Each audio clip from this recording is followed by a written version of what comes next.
in Pennsylvania. As a young boy, his family moved to Kentucky. They don't know why. I've never been able to find why he left. But at age 19, he packed a bag and he walked to New Orleans, like the old song, Walking to New Orleans. He did it from Kentucky. Now, it was not unusual. Oh, higher? Okay. How about this? Is this better? So he walked from Kentucky when he was 19 years old with a knapsack, and supposedly his mother was very upset with that. And I don't know if they ever met again after that. And there are some periods in his early life that we really don't know a lot about what happened while he was in New Orleans. We do know he did not participate in the Battle of New Orleans. And we find him first appearing in this area sometimes around, yes sir? The screen is not really clear. The light?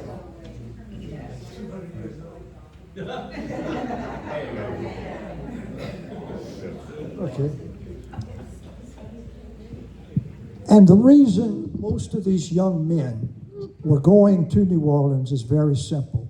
After the Louisiana Purchase, it was the most attractive place for people to move. Opportunities abounded. New Orleans quickly became one of the fastest growing cities in the world.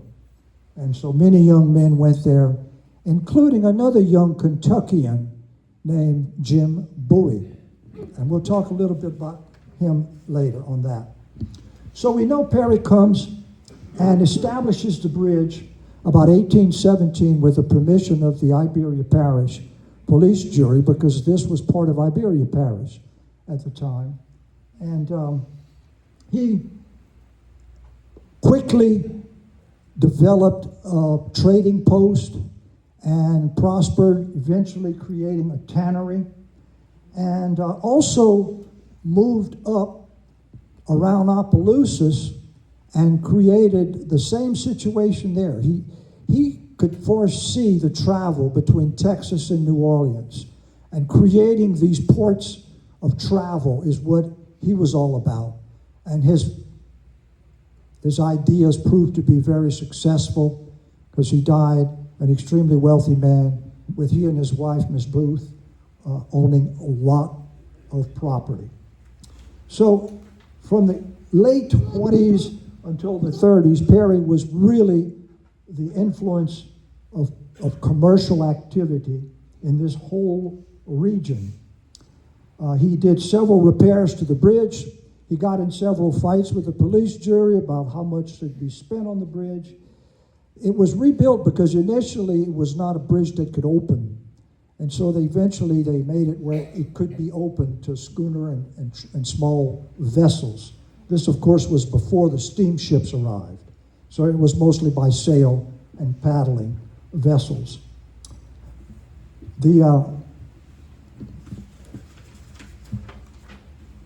In the early 40s, we see an interesting competition develop between a French priest, Pierre-Antoine Desiré-Maigret. He first settled in Vermilionville and quickly got into a fight with many of his parishioners. In fact, he was physically beaten to a pulp once. So obviously he had some very strong convictions and decided to try to maybe seek another place. And he moved down the Vermilion River, explored the area, and went talk to Mr. Perry about perhaps establishing a Catholic church in the community of Perry. Perry welcomed him and said, yeah, I think that would be great. Not realizing most of the families there were not Catholic, but Protestant. So Perry offered him free property, but it would have been in the low area that would flood, and Maigret decided, no, that was not for him, so he explored the bluff, which is now where the church presently sits. The high area is what he decided to purchase. And so he managed to purchase property from the Leblancs.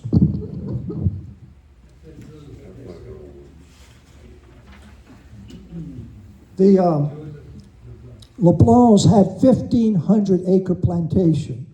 What remains of it today would be the house. We have a picture of it on the table. It's in the community of Leblanc, across the old church, which is now L'Église, where they hold wedding receptions. But that plantation owner had a house where the church is, here. And so Migray bought a tract of land. Some say 40 acres, some say 60 acres. Whatever it was, they converted that Leblanc home into the First Catholic Church. And that began this decades-long fight between Perrin and Migray for the location of the parish seat of Vermilion, which was created, the parish, in 1844. That fight involved hiring lobbyists to go to Baton Rouge. It involved having picnics when trying to encourage people to vote, because it ultimately led to an election that Abbeville won by 1 vote. However, Migray was not finished. That was like a referendum. The ultimate decision would have to come from Baton Rouge, the legislature. And Migray had hired a lobbyist and was fighting for the bill, and he ultimately succeeded in getting the legislature to approve it. So, lots of things happened in the early 1850s. Abbeville was incorporated. The church was established as the center, because he had to get permission of the bishop to get the church. And he was not on the best of terms with the bishop. So he had to lobby a lot of people. And then in 52, Perry dies. 53, Migray dies.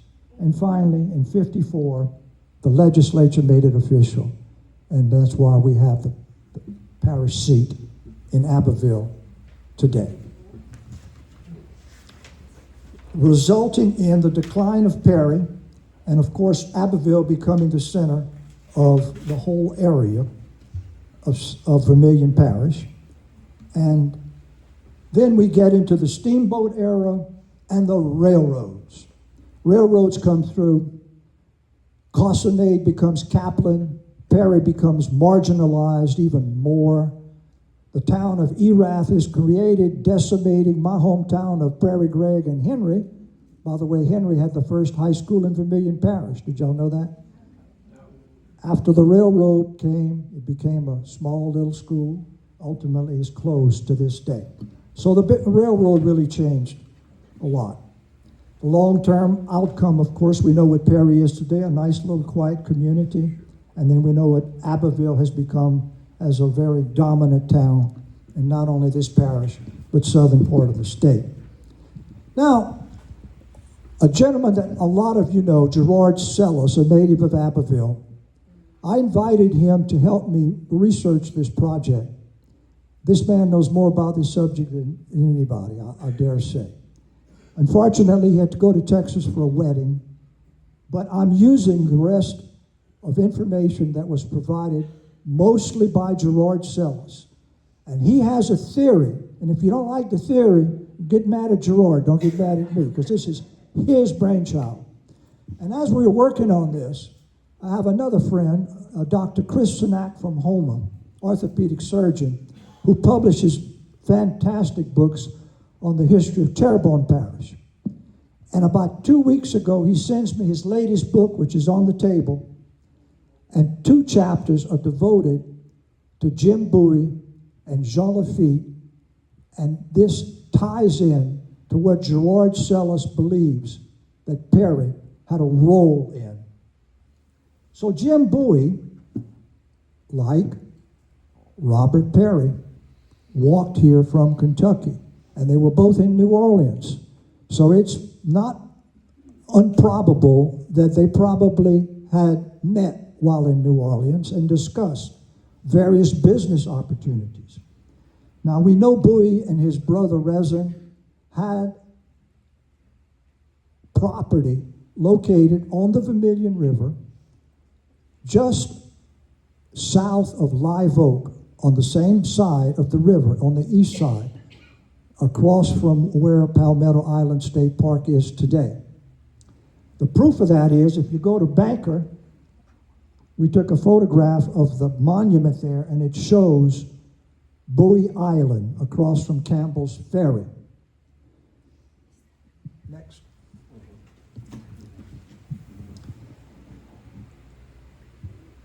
The general consensus is that Perry built the bridge to connect a road to Texas. There was no road to Texas on the other side of the Perry Bridge. There were no roads. There was the old Spanish Trail, and you had cattle paths going along the cheniers of the southern Vermilion Parish. So Gerard's idea is that he helped set up the settlement patterns along the Vermilion. And with this relationship, which he must have had with Jim Bowie, he was introduced to this plan that they concocted with Jean Lafitte. Jim Bowie was the head of the plan, but Perry's bridge fit the plan perfectly and allowed it to be executed. Next. So Jean Lafitte was pardoned by Andrew Jackson after they won the Battle of New Orleans. So he immediately went back to pirating and plundering the Spanish ships heading toward Mexico, Central and South America. More interested in slaves than gold or silver. They were more valuable because once they would take and capture a slave, they were brought to Galveston Island, a place called Camp Pesh, where at one time he had over 1,000 slaves. And what had happened is they had outlawed the importation of slaves in 1807. They allowed you to own slaves, but you could not bring in new slaves.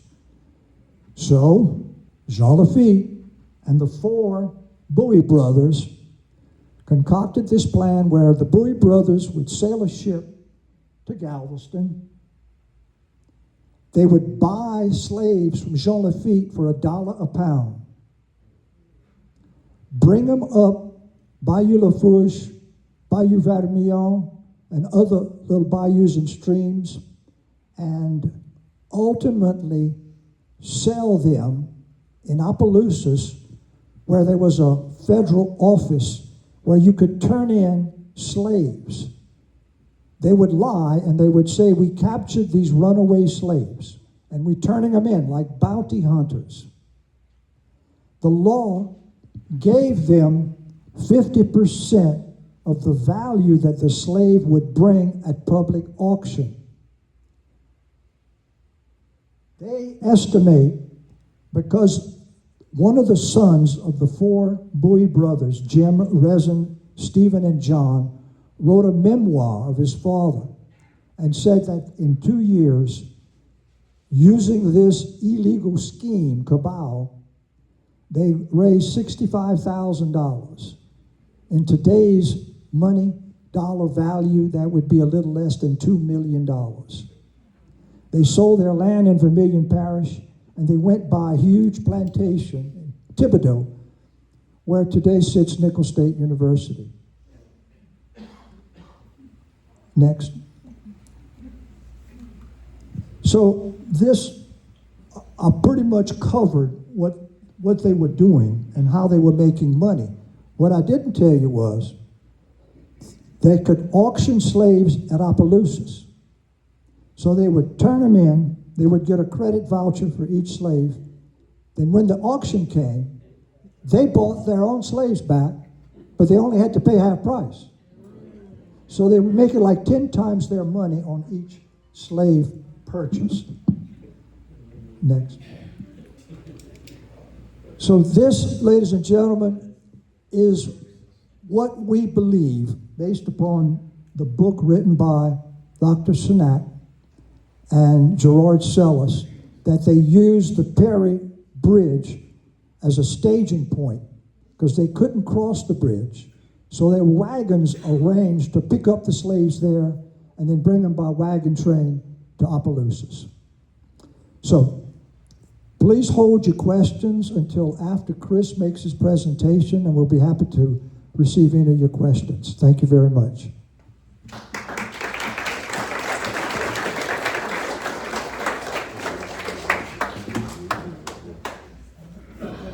And I'm going to clarify, David Greco, you off the hook. If David Leblanc is up here, we'd like you also to add to Chris's presentation, if you don't mind. Chris? Thank you. Good evening. Warren's a tough act to follow. We'll see if I can read this in my glasses. Okay, this is a view recently taken by Mr. Mark Frederick. That's here. He's the former owner of the Caldwell House. Okay. I heard this thing squeaking a while ago. Okay, again, this is a photo taken by Mark Frederick, who's here tonight. He's a former owner of the Caldwell House. This is taken from the north side. Notice there's a separate building in back. That's the kitchen. Good switch. This is pictures of Robert Perry. And next to it is a family tree showing my family, starting with Joseph Leblanc. I'm trying to explain tonight my family's connections to Abbeville and also to the acquisition of the Perry house. Okay, Joseph Leblanc was my paternal great-great-grandfather, actually. He's the first one of the family in Vermilion Parish. I can't see it. He received what we think he received a Spanish land grant of 2 parcels. Now, Mr. Warren said it was around the Leblanc community. I have information that is a little bit different. The 2 parcels were a small bluff about 3 miles upriver from Perry, a small farm there, and a large cotton plantation of about 1,500 arpents 10 miles northwest of Abbeville. After Joseph's death in 1850, at age 46, his son Severin managed the cotton plantation until 1897, when he moved to Abbeville. And just to give you some background of the connections into Abbeville, Severin got on the board of, and bear with me, Severin got on the board of directors of Planters Rice Mill. Severin was one of the founders of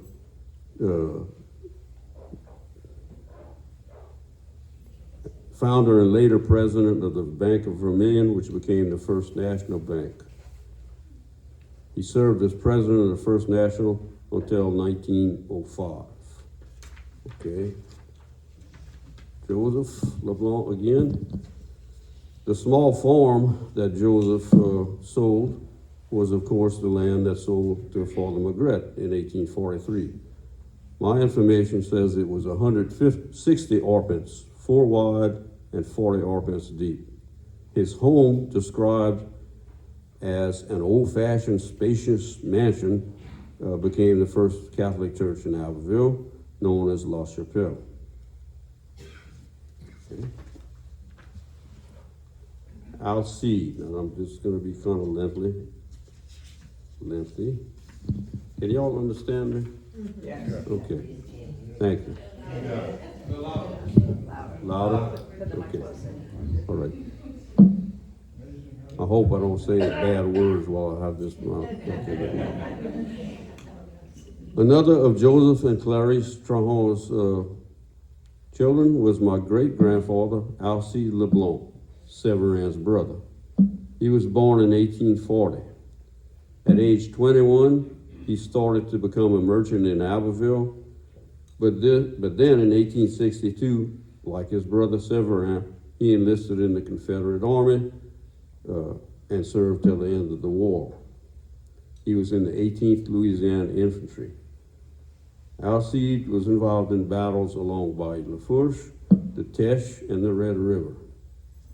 He was discharged at Natchitoches at the war's end in 1865. 1866, guess he was glad the war was over, he married Eliza Bernard, and they had eight children. 1888, he became Vermilion Parish Clerk of Court, and he served for 12 years until 1890. His son, this is some kind of what I would call nepotism. While he was clerk of court, his son, Gabriel, who was also called BL, was deputy clerk of court under him. Gabriel was known as BL. Gabriel was also on the board of directors of the Bank of Vermilion, on which his uncle Severin just happened to be the bank president.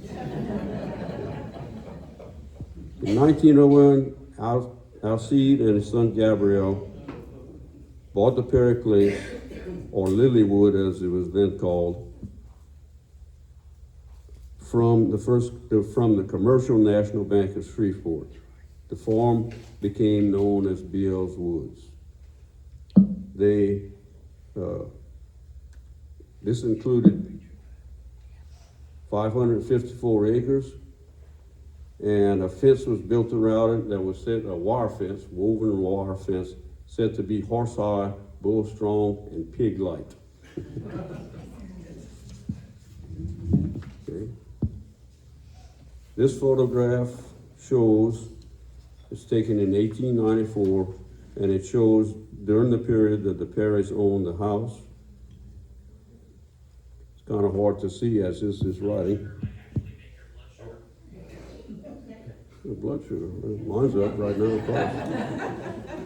Okay. That was a wharf along the river to accommodate visitors and supplies arriving by boat. There's also a porch and an upstairs balcony facing the river. It shows an outside kitchen to the left of the main house structure. And there's a clearer picture on the table, if you can't see this.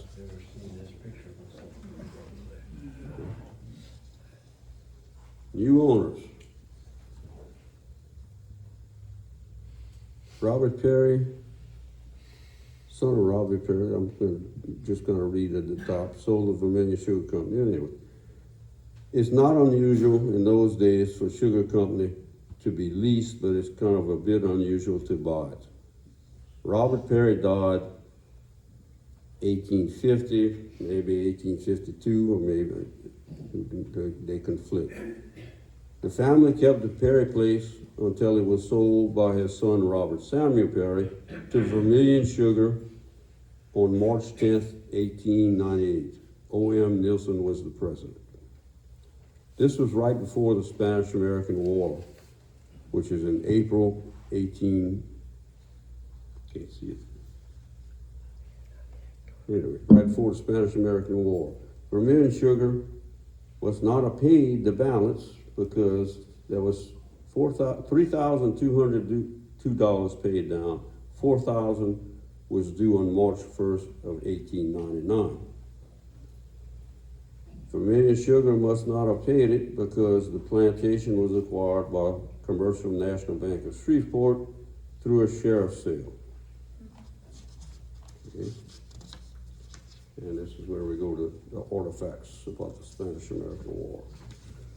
I was always curious about some things that were found, some artifacts were found in the home, and if someone in the family maybe was in the war or was related to it.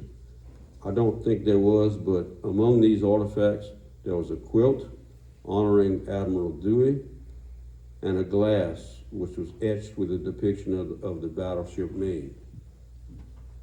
There were other artifacts. There were some newspapers that were plastered in the walls. They have deteriorated so badly I couldn't see them, but they had references to the Spanish-American War. I found that for a time, the place was used or may have been used as a hotel, and that for a time, the family of W.P. Edwards stayed there. His picture was still in the house until very recently. During the war, Mr. Edwards received letters from Charles Lampman, who was in the Army, and he described his time in the Philippines. I believe this explained the possible connection to the artifacts. Shortly after the war, the Nilsons held an elaborate affair at the former Perry place. And Miss Charlene she told me not to call her Miss, but I can. It will be ascribed by her. Okay. Did they understand? Okay. Okay, being the socialite that I am, Chris said, I think you would be the perfect person to describe what this party was like. In the Republic Idea newspaper, which didn't last long in Abbeville, they have a huge description of what this party was like. It was a huge party held at the Perry house. Mr. and Mrs. W.S. Nilson, they were the host. The party was in honor of his brother Oscar and his new bride Lily, who lived in Covington at the time. It may be very hard for us to imagine what a party was like back in that day. But the description from the newspaper made it sound like it was a movie set. It was really very elaborate. The 130 guests that were invited arrived by the steamboat Ethel. And when they got off the boat and got onto the property, they were greeted by Professor Pate's orchestra playing music. I believe Professor Pate might have been at Abbeville High at the time as a music instructor. There were, just kind of imagine this, there were garlands of camellias, red and white camellias throughout the house. There were wreaths over the windows. There was bouquets of flowers everywhere. And you can imagine being there in the evening, the windows were open, of course, and the scent and the smell of the flowers must have been absolutely wonderful. If honoring the bride and the groom were not enough, the main feature of this spectacular event was the music, the fine arts, the impromptu poetry reading. In fact, the new Mrs. Nilson was an accomplished pianist, and she had written very many music scores. So she performed many of her compositions on the piano. And so she concluded her little performance with the Vermilion two-step, which was met with great enthusiasm. Before the evening was over, the Nilsons christened the home with a new name, Lilywood, to welcome their new sister-in-law into the family. She was very honored and very pleased and said that she didn't know that her name would sound so good. So it was referred to as Lilywood Plantation for a little while. Gifts were exchanged. A beautiful hand-painted china bowl was given from the groom to the bride. There were choice refreshments. Everyone got a little souvenir. And there was a booklet of poems with variations of lilies hand-painted on the cover. And the guests were asked to sign the little booklet. After the party, the booklet was given to the bride as a gift. The guests left again by boat, and you know that they talked about that for a long time, about they passed a good time, good food, good music.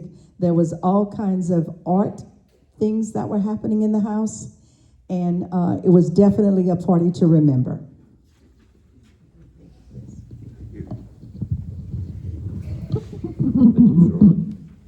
Well, unfortunately, the honeymoon was soon over.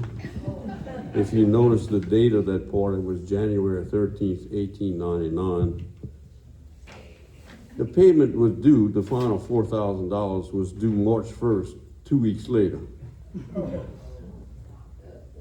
The honeymoon was over, and it looks like Lily never lived in the woods.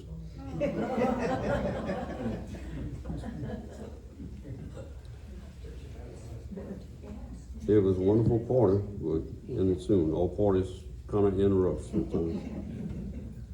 A suit was filed against Vermilion Sugar by the Commercial National Bank of Shreveport, and there was a resulting sheriff's sale.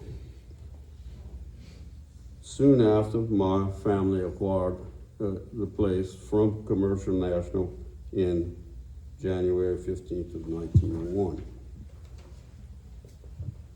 This picture shows a steamboat paddle wheeler, steam-powered paddle wheeler called the Why Not. I always got a kick out of that photograph. It shows that the river is smaller, not as wide as it is, and I think it was probably much cleaner because of the vegetation along the banks.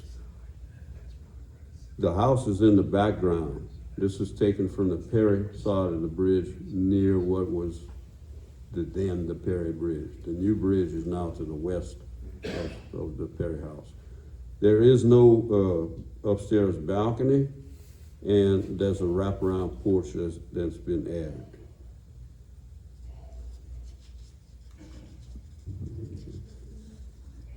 Okay.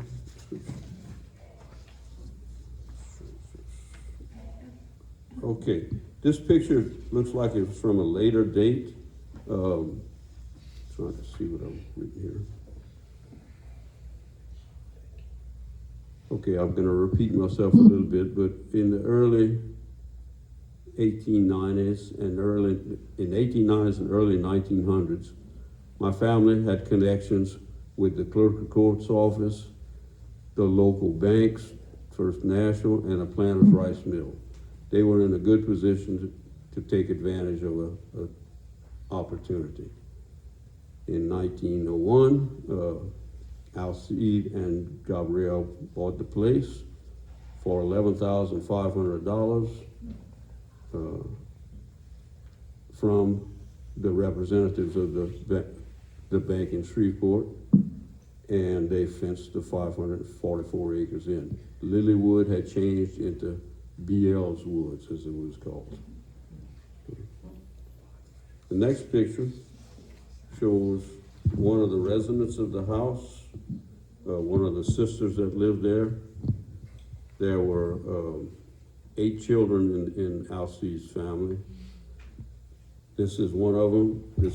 Her name was Lucy, and she became Sister Alexander. She's my great aunt.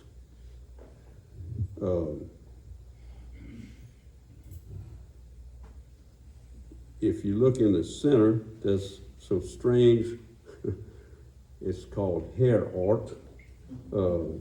Sisters had a custom when they entered the convent to shave their head. They shaved their hair. Before that happened, she and her sisters, Edita and Leonie, taught children in French in the house. Sister Alexander was born in 1876 and lived till 1961. She's Alcide's daughter. Okay. Allie Miller at the Cultural Center thinks that the hair art was not customary, but it was probably a gift of remembrance for a family when she entered the convent. It's on display there, and I'm going to add, as is an old pirogue that's against the wall that came from the old house. David and I used to use that old pirogue quite a bit. I believe he took it up to Lafayette one time, and Ornoville even rigged a sail on it with bamboo taken from behind Judge Edwards' house. That didn't work too good. But. The next picture is of my Uncle Eli, my beloved Nonk Eli. Nonk Eli was a bachelor all his life. He was raised in Abbeville. Alcide, I believe, had a house in the Chevis Edition, and I think that's where Love and Ruby Broussard used to live. All his life, he lived and worked on the land, which they call Bayou Woods. He raised horses, cattle, sheep, pigs, chickens, and hundreds of pigeons. He trained and, I think, raced horses. He loved to visit many people, and he knew people from families all around the area. He lived a simpler, older way. He lived alone in the house for many years after his brothers and sisters had passed away. I used to help him around the place and would listen to stories that he would tell, sit on the porch. He would tell stories about the old days. Sadly, unfortunately, in about 1994, while he was well into his 90s, and while he was visiting with his cousin, he was attacked and beaten by some fatras, or what they call them, from Perrin. I think he was beaten with a cane. He had to go into the hospital and then into the nursing home for treatment and safety. I was surprised at the time. I thought he would hate it, but he didn't mind. And the reason I think he didn't mind was because then there were so many of his old friends there to visit with. Uncle Eli died in 1976 at age 96. He's buried in the cemetery behind St. Mary Magdalene Catholic Church. He's buried with his father. I really remember that at the funeral, the priest described him as an old timer. And it kind of got to me, as this does. And at this time, I'm going to see if my brother David, who's visiting us from Seattle right now, and knows a lot more about the old place than I do, I think, would like to maybe say a few words.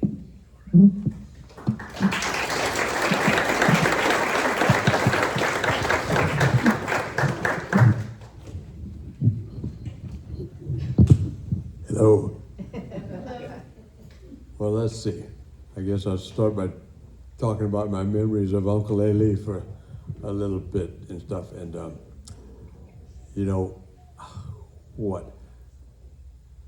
Our dad kind of, you know, took over what's now most of Mont Blanc and stuff back, in 1950. And I think we moved out there when I was 6. And I'd known Uncle Eli a little bit at that point, but that became one of my, primary relationships growing up and stuff. And, you know, what I remember of Uncle Eli was he was just, you know, kind old gentleman, and he worked all the time. He didn't work fast, but he just was, he'd be talking to you while he's walking around with a pitchfork or a briar knife and just picking up things and being a steward of his land, is the way I'd put it and stuff. And it really, it taught us some habits I remember, I do to this day. I've lived in Seattle for many years, and I pick up dead branches and stuff from our yard and our trees, and it just go, God, I just learned this when I was 8 years old from Uncle Eli. Oh, what else was there? Oh, yeah, he would say to us, oh, come ici, Shah. This is un autre. That meant there's another dead branch over there. Go get that. Go get that.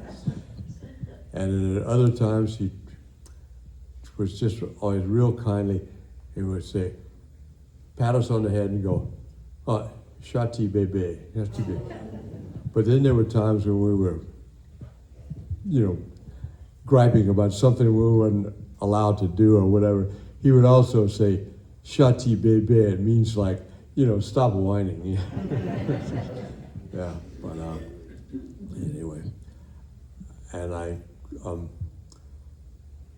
another memory I heard about Uncle Eli was one time we took our pirogue down the bayou towards Banker and visited a Miss Corbett down there who lived on the river there, and what was her name? Roberta Corbett. And she asked who we were, and we told her, and she said, well, are you related to Mr. Eli? And then she went into this story about how as a young squire, he and the other young men of the parish would sometimes go around on horseback, you know, and visit Miss Corbett. And I went, okay, I think I got the picture here. But anyway, those are all just just memories that I cherish a lot. As a, you know, he was just an example of another time and an age, and you just saw what his life was like and stuff. And I wish he was still here. Is the way I'd put it. And what my memories of being on the place when we first moved out was we moved into what was a little tenant farmer's place where we grew up, kind of go a few hundred yards north of the old house and stuff, and there was nothing there except the woods, and we could look down to Uncle Lee's old place there, and it was just us, and it was paradise for children. I mean, we've got the woods and the bayou and the fields, and you know, it doesn't get any better than this. Yes. What? No one was telling us you have to be home by such and such a time and looking at the watch. We would go, and my mother had a big bell that she'd ring at dinner time. We could hear it from a mile and a half away and come back to the house. Right. Go in the river. They didn't say, "Oh, be careful, don't go there." We were going, you know, we'd take off and go. Mom sometimes would say, "You boys don't go in the bayou. Don't go to the bayou. You're going to get snake bit." Well, that's immediately where we were all the time. Anyway, what? You know, I love the old place and all the artifacts that were there, and just seeing a South Louisiana rural life of you know, the mid 1900s on past. I mean, Uncle Ely raised horses, raised cattle, and all the saddles and the tools were all there in the old barn. The pigeon house was operating. You know, the pig pen was right there, and it was just neat to see what life was like back then, and how it all worked. And that's my memory. So thank you for allowing me to talk.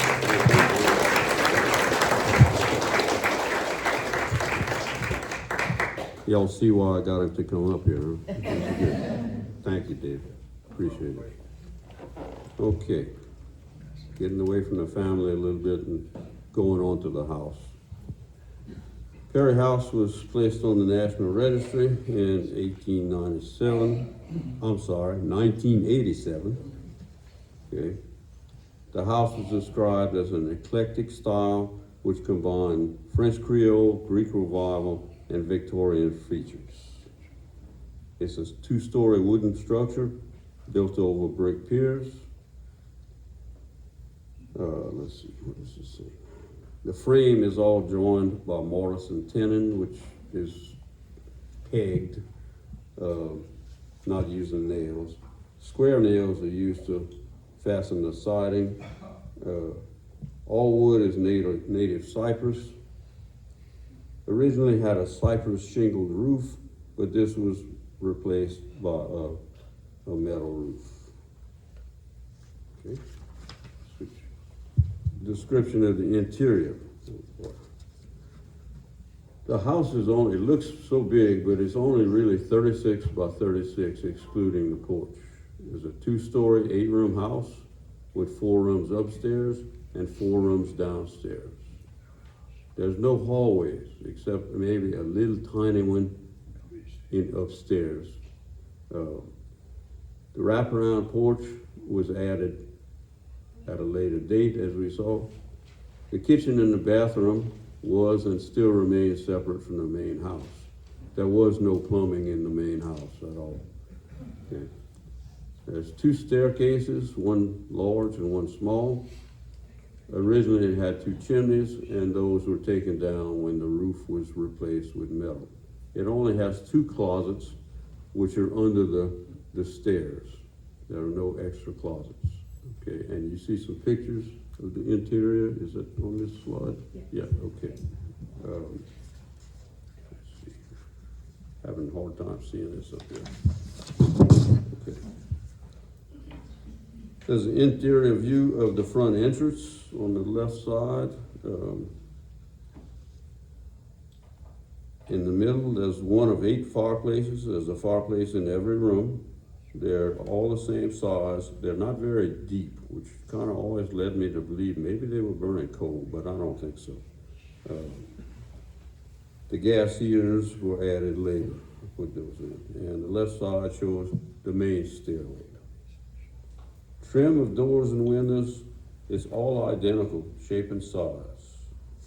And of course, it's all cypress wood on the inside. The walls are lath and plaster, strips of wood embedded with plaster. It's not the fuselage, if I'm saying it right.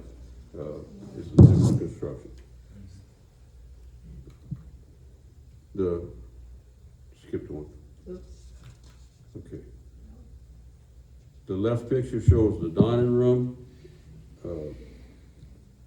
If you notice, the window heights and the door heights, they're the same. It's all the same size.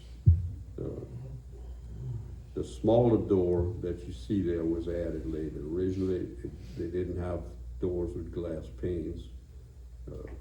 They were solid wood doors. The double doors on the right side, these are in the rooms that originally were up there. They're on the river side, and I think those were used to open both rooms up to be used for entertaining as a parlor.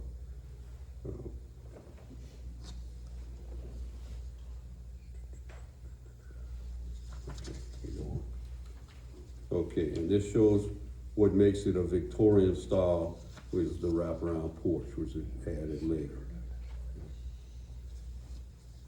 And we're down to the end of this. Okay.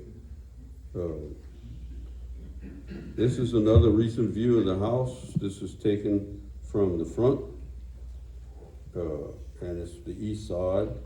And this is a photograph again taken by Mr. Mark Frederick, who's in the audience. And this is all I have about the Perry place and my family. So thank you all very much for your.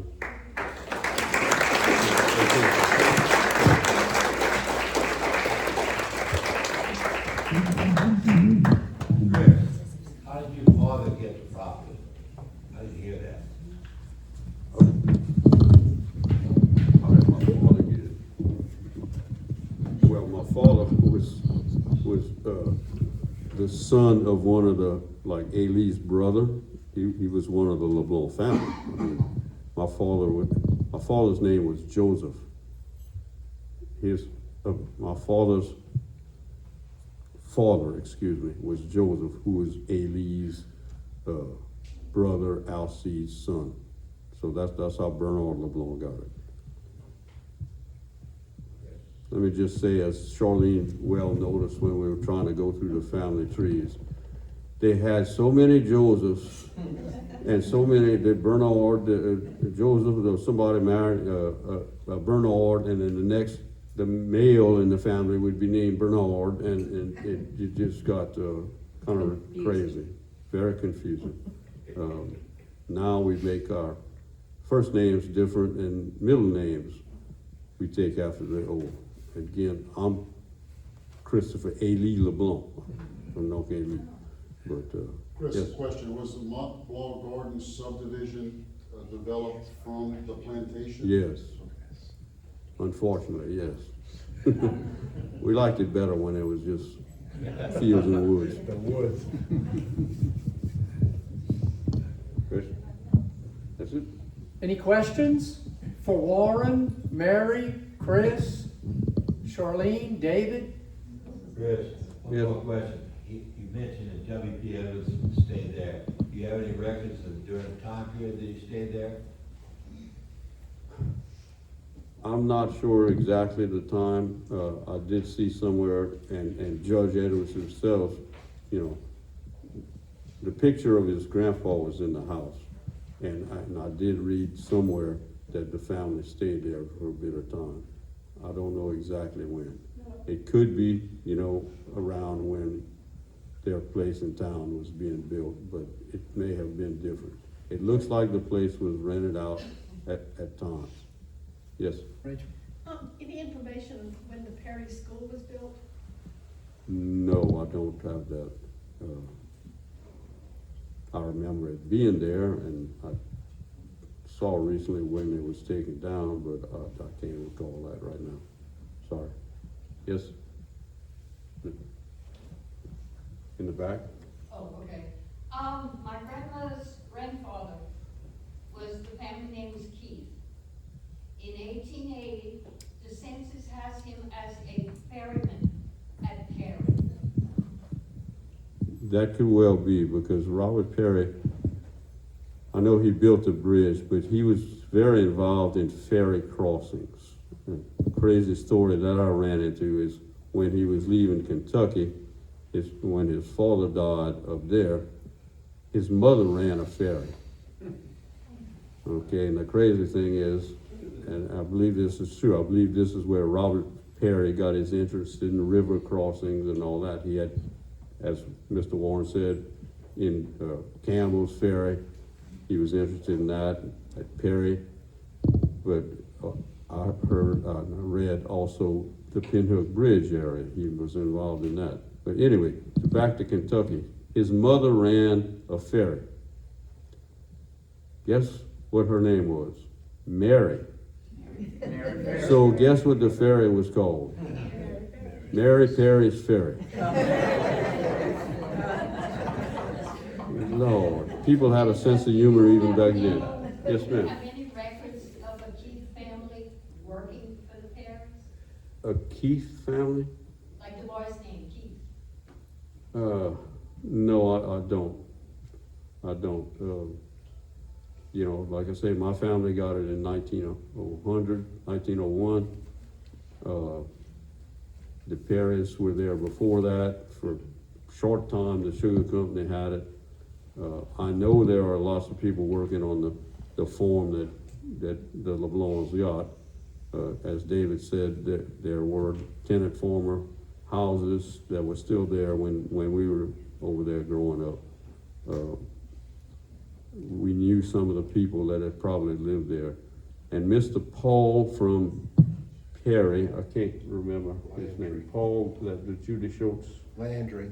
Landry, that's right. I thought of it the other day and I forgot it again. Mr. Paul Landry told me one time, you know, shortly before he passed away, that he did work on our farm for Nonkay Lee, training horses, you know. So there were lots of people working on the farm. Yes, ma'am. Sir. What's the condition of the house now?